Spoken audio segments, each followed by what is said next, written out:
Hey everyone, how's it going? I'm Anita and welcome to today's video. I'm going to be talking about the best and worst bookish couples that I have read so far.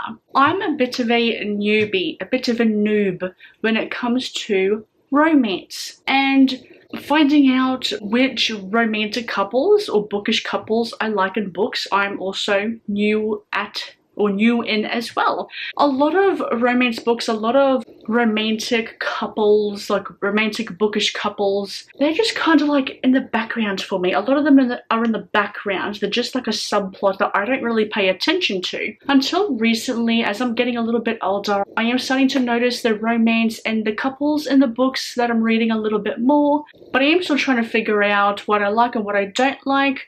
So I think this video is a good starting point for me. It's kind of like giving me like the basics, and also if you have any recommendations for bookish couples you think I might like, please let me know down below in the description. For the best bookish couples I have read so far, we have Sarah and Nikdos from The Shadow and the... what is it again? From A Shadow in the Ember and A Light in the Flame by Jennifer L. Armentrout. This couple, I love them a lot.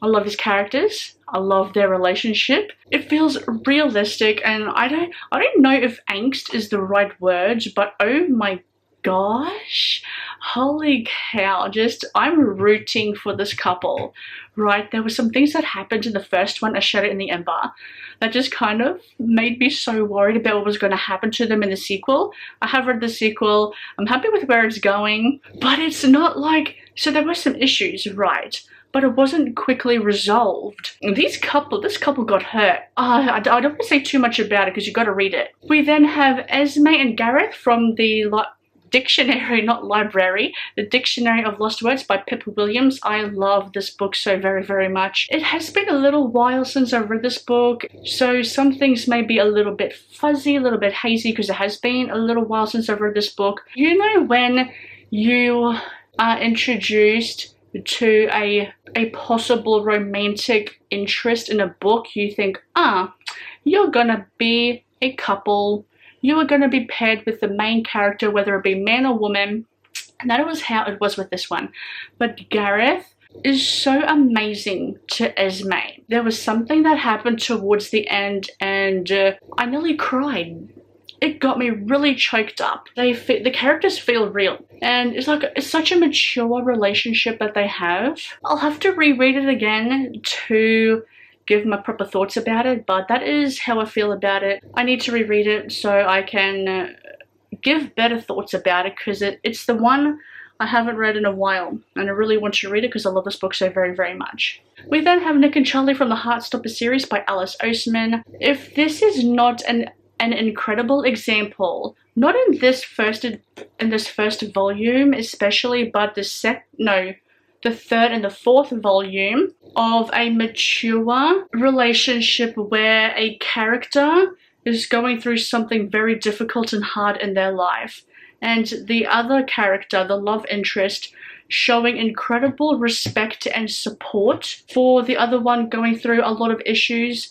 The issues I'm talking about is like homophobia, there's eating disorders, depression as well. They don't happen until the third and fourth volume, but it is something that is in it.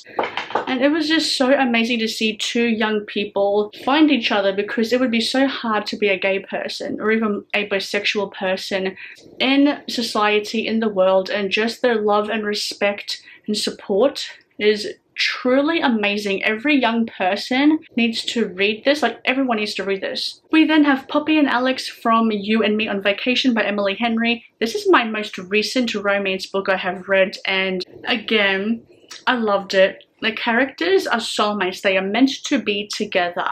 They really complemented each other. It's like a opposites attract, friends to lovers kind of scenario. Characters were mature. They realized their issues.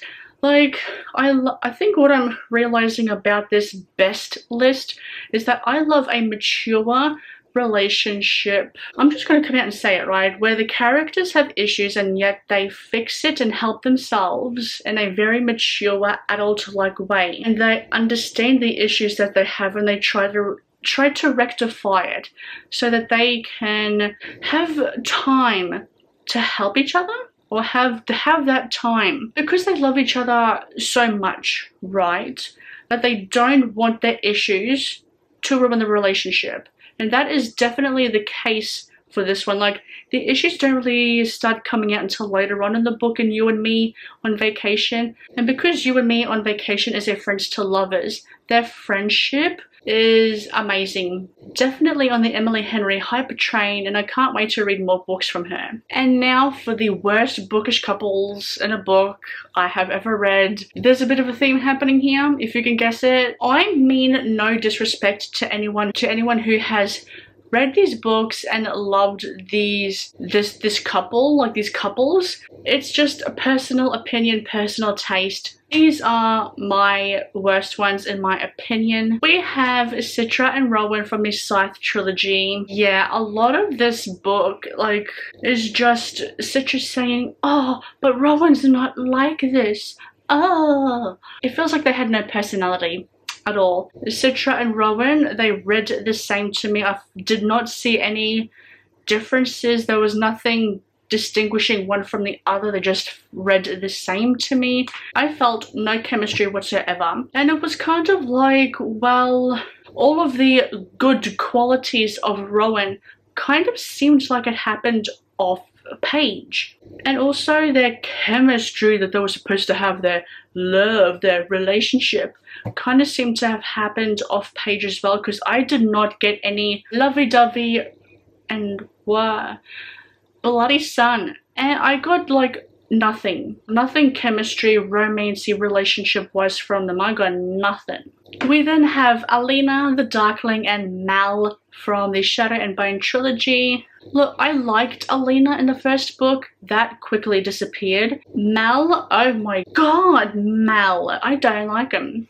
I don't like him at all. And the Darkling, this whole bad boy is actually like kind of a secret softie thing, does not work for him. And to me, it was kind of obvious that the Darkling was using Alina. Like, I got no kind of redemption from him if he was actually like supposed to be a softie that he said he was. I got nothing from that. I don't know, maybe that's the point. This is going to be a bit of a controversial one, but we also have Simon and Baz from the Carry On trilogy by Rainbow Rowell. I love Baz with my absolute whole entire being. However, Simon, not so much. I actually like that kind of enemies to lovers thing that they had going on in the first one. It's just the second one and the third one, Simon was so completely rude to Baz. Yes, I understand you want something horrible, but there's no need to be like that. But I guess there are people in real life and real situations where that has happened before, but still, he deserved better, and Simon just needs to grow up. I got the Neo Witch on here by V.E. Schwab. This is her debut novel, and they reprinted it, and I read it because I was curious. I didn't like the book that much at all. There are some scenes that still stay in my head, that are still stuck in my brain, just because the writing was just so vivid and so descriptive, and I really enjoyed it. But the couple in here was so incredibly insta-loving that there was really no room for them to like really develop a chemistry, like develop something that was more than just like love at first sight. Did not like it, unfortunately. For the last worst bookish couple I have read in a book, I don't know why I need to say in a book because I said bookish, we have Fable and West from the Fable duology by Adrian Young. I like Fable. I like the duology and also the character Fable. West, he was just this brooding, bland, boring person. Where's the spice? Where's the flavor? Where's something else? Something else. Not for me, unfortunately, but I did like the duology though. The duology was good. And there we go, there we have it. Thank you very much for watching. I think writing out this list makes me realize what I like and what I don't like. And when it comes to romance or just bookish romantic couples, I think what we know is I love a mature, respectable, supporting relationship, and I don't like romance in young adult. And I think that's reasonable because I am getting older and I don't want to have to read about young love, or I don't want to have to read about certain young love. With Heartstopper, This is young adult, and I love the relationship. So I guess it just depends on the type of YA. Again, like I have said, if you have any recommendations for books where there's like really good romantic couples, like a romantic bookish couple, please let me know in the description down below because I would love to check it out. And I will see you in the next video. See you later!